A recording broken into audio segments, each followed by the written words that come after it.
What is going on, guys? TVM here. Welcome back to the channel and a new video. And today, FIFA 20 gameplay. I don't know whether EA are going to allow me to keep this on the channel, but we'll go for it anyway. So, on screen, you are seeing the EA Sports live stream from yesterday. These, we'll pause it right there. I know you've got a big play button in the middle, and it goes very, very dim. However, we can see that there is going to be a one to watch.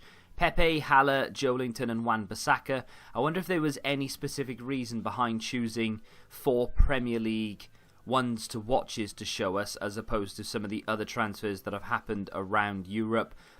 Kruse, for instance, going to the Turkish League. I'd be very surprised if he didn't get one. There are quite... maybe there's an age. Was there an age requirement, or did they scrap that? I can't remember, because Ronaldo got one, didn't he? So there can't be an age. There used to be like no one over the age of like 24 could get one when they first released them. I don't think that's the thing anymore. Either way, we've been given a sneak peek at some of the ones to watch cards. You know, rip their careers basically, because I don't think anyone who has a ones to watch card has ever gone on to do well. Anyway, that's those cards. I think it's pretty much easy to predict what the ones to watches are going to be, especially this transfer window, because this transfer window in particular, we haven't seen anything big from many. Well, not we have seen a few big transfers. You know, Pepe's a big transfer in my opinion. Joelinton to Newcastle for them is a massive signing, considering they didn't think they were going to sign anyone this year. And yeah, there's a lot of big names flying around. However, there aren't too many stupid signings going on, you know, like Neymar hasn't gone anywhere yet. Mbappe I thought might move, he hasn't gone. There's a lot of people out there with big price tags who could potentially be going somewhere. Mane was linked with Real Madrid at the beginning of the window. Yes, Eden Hazard has gone and so on and so forth, but I don't think it's going to be too difficult to predict the ones to watch cards this year. But we're not really here to talk about that. We're here to talk about this, the gameplay. Now, this is just the small trailer that they've put out. Was it last week or something? And it looks alright. You can't really tell anything really from this sort of a trailer, because this is edited to show the bits they want to show. You know, like the game that we're about to watch, you've probably seen it 4 or 5 times from different content creators. Maybe you watched the stream yourself, I don't know. But what we're about to see is going to be completely raw, unedited, and okay, albeit offline, but we'll get a general gist of what we can expect. Now, I have watched a couple of people do what I'm doing and react to it, and I'm not going to take anything from those videos. I'm not going to agree or disagree or say, oh, I agree with blah, blah, blah in this video. I just watched it because I wanted to know what other people thought of it. I'd already formed an opinion. I watched about 2 minutes of it on stream, and I gave a very quick opinion of what my first initial thought was, and I'll give you that opinion as soon as Spence here just jumps into the gameplay. Please, can you do that for me, because I've literally run out of things to talk about. Finally, Real Madrid, Liverpool. Like I said, this is offline, so you know we've got to take it with a pinch of salt. But the first thing that I noticed about this gameplay, and you'll see it with Marcelo's second touch, the first touches are very heavy. They are, I mean, we've got the best players in the game here on both sides, and the first touches are quite heavy. So, whether that's something that actually comes across in-game, I don't know, but it does feel like if you take one touch, sometimes it can be heavy, but chances are it's going to be, you know, medium, sort of okay. And then the second touch you take, it might get away from you a little bit, so you need to be wary of that. I think that's the first thing that I noticed. But in general, people on my stream were saying I can't tell the difference, and I think you're lying if you say you can't tell the difference, because all you have to do is just look at it. If my wife watched this, she'd be like, I don't know, I can't tell the difference, because she doesn't know, she doesn't play it, she doesn't care. We play this game all the time. We put a lot of hours into it. If you really watch it, you can easily tell that this is a completely different game to FIFA 19, which is a good thing, because FIFA 19 was trash. The problem that I have with it is that you saw it with Mo Salah there a little bit. There was a slight sort of robotic look to it. I don't know. I mean, that's fluid. That little chip ball into the box is fluid. Back in in this FIFA, in FIFA 19, it might not look that good. But no, that was definitely fluid, and I appreciate that. But there are a few things here or there that are just a little bit robotic. I don't know if robotic is the right word. PES-like is a term that comes to mind. That was good there, where he loses balance, still tries to stay on his feet and tries to get a shot off. I like that. There's one instance in this whole thing that I really, really like, and I don't know where it is. I can't remember who it is or what happens, but there is one just piece of gameplay, and it might only last a second or two, but it's about ball physics. I'm a big fan of the ball not being independent, but as you can see, as it runs along the ground, if it hits a bobble, it flicks up. And I like it because it gives an element of randomness to every single game that we've not had before, and that is the ball. You can play a ball along the ground to someone in FIFA 19, hit it hard pass, like that for instance. It was bouncing because he hit it into the ground. If that happened on this FIFA, it would bounce into the ground and stay on the ground. It wouldn't bounce up and keep bouncing and things. I really, really like that.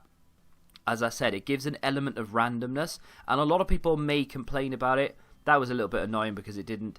I say it didn't lock. That's a lie in itself, because Van Dijk was being controlled and Fabinho was being controlled. Fabinho went after the ball. Normally, in a single-player game, Van Dijk would have clicked on there, but he didn't because he was being controlled by someone else. So I'm not going to read too much into that, as a few people have pointed out, it's not locking onto certain players, but if you go back and have a look, Van Dijk was being controlled.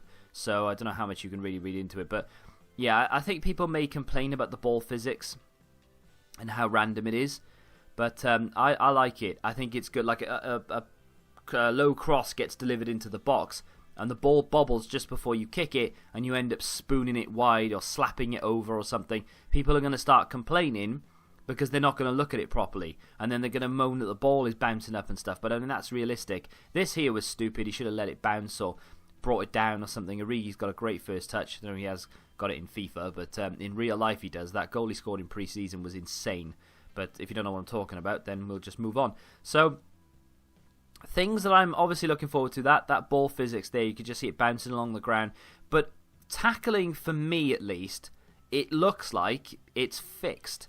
Again, I've seen a few people say that it's not, and they've looked at, I don't know what they're seeing. They've looked at it and they've gone, he's tried to make a challenge there, he's tried to make a challenge there, and it's not worked. But I'm not seeing that personally. I'm seeing that either strength is prevailing. That's brilliant. I love that. It looked really good as well. It didn't really work out, but that there, a lot of people stop that, rewind it, they have a look at it, they complain about it. This isn't fixed, that isn't fixed. It looked fine. There was a bit of what happened there? But it was the defender's problem for not clearing it. That's essentially what happened. And Salah put enough... I think it was Salah, or maybe it might have been Firmino, I wasn't paying attention. But he put enough pressure on Ramos that he couldn't get it clear. That there, little niggly bits here or there. I'm not defending EA, by the way. I've been very vocal this year about how bad FIFA 19 is, and I physically hate the game. That there is strength. There's nothing more than just strength. That, okay, it's rebounded back to him, but you're never going to get the rub of the green all the time. So, he's put his foot out to block it. The ball's going at pace, hits the inside of his foot. It's not going to stop dead at his foot and allow him to play it out. It's going to bounce back. And in that situation, it just bounced back to Casemiro. And Casemiro's using strength on the wing to run his way through. And it worked. That there, he didn't really get contact of the ball, but eventually Marcelo came in to clear it out. I'm seeing a lot of negativity around it at the moment with regards to the tackling. People still think tackling hasn't been fixed. For me, it looks like it's been fixed. And I'm trying to see the positives, but I'm also keeping in mind how much I dislike FIFA 19. So I mean that there, it was just he got round him. He switched the ball from left to right foot and he got round him. And I don't understand why people keep moaning about it. I'm seeing all these people do videos and this isn't fixed, that isn't fixed. This is just new menus, and it's not. It's completely different. You can tell how different this game is. It feels. I say it feels. I haven't played it, but it looks a lot slower. I'll give it that. I love that ball physics, even though it didn't make any difference.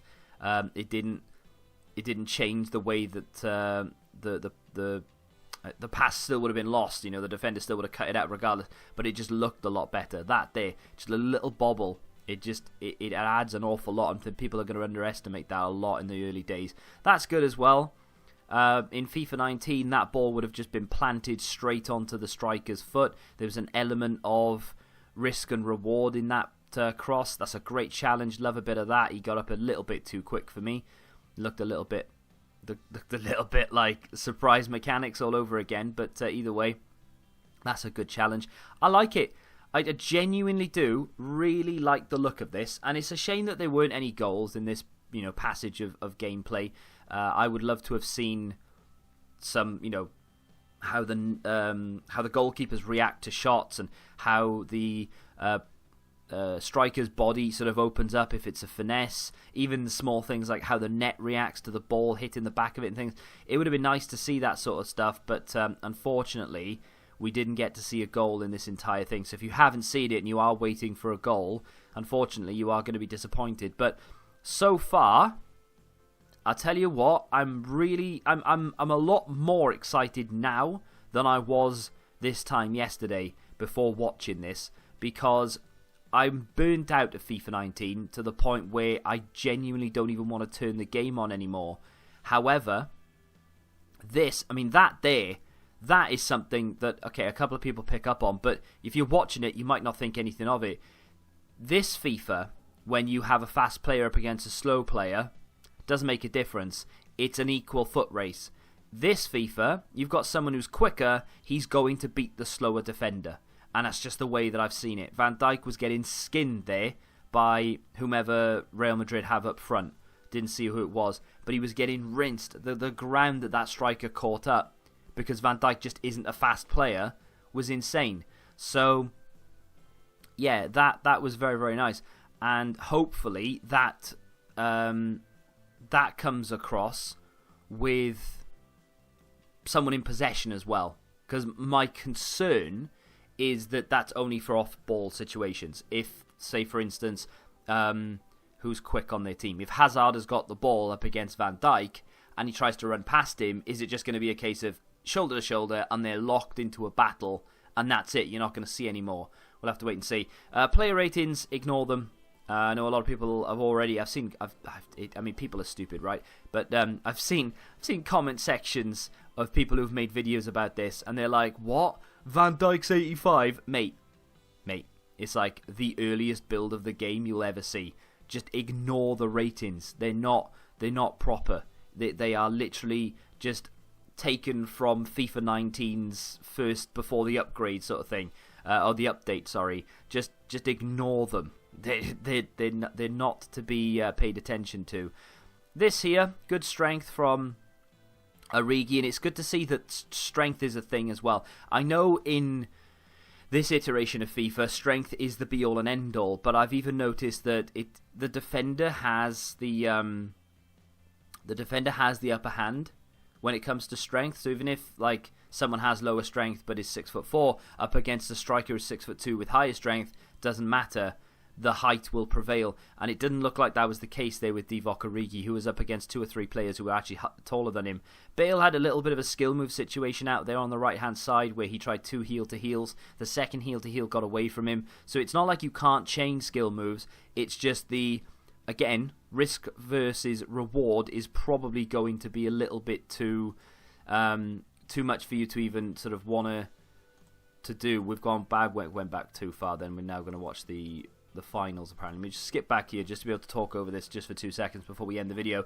So, ultimately, things I've taken from this, La Croqueta is still in the game, but it's nowhere near as overpowered. Seen a few times that Mike LaBelle tried to pop it out, and it didn't really gain him any room or anything. It's a skill move that I think you might be able to use in certain situations, but it's not going to be the FIFA 19 La Croqueta linkage that you're going to be used to. And then, of course, the ball physics. Tackling seems to be fixed for the most part, but how much can we really tell from a single player 4-minute half demonstration where there's no goals? Exactly. So we'll have to wait and see when we get more information, more gameplay, etc. But, feel free to leave your thoughts in the comments section down below. And if you have enjoyed it, smack the like button, subscribe to the channel if you're new, and until the next time, goodbye.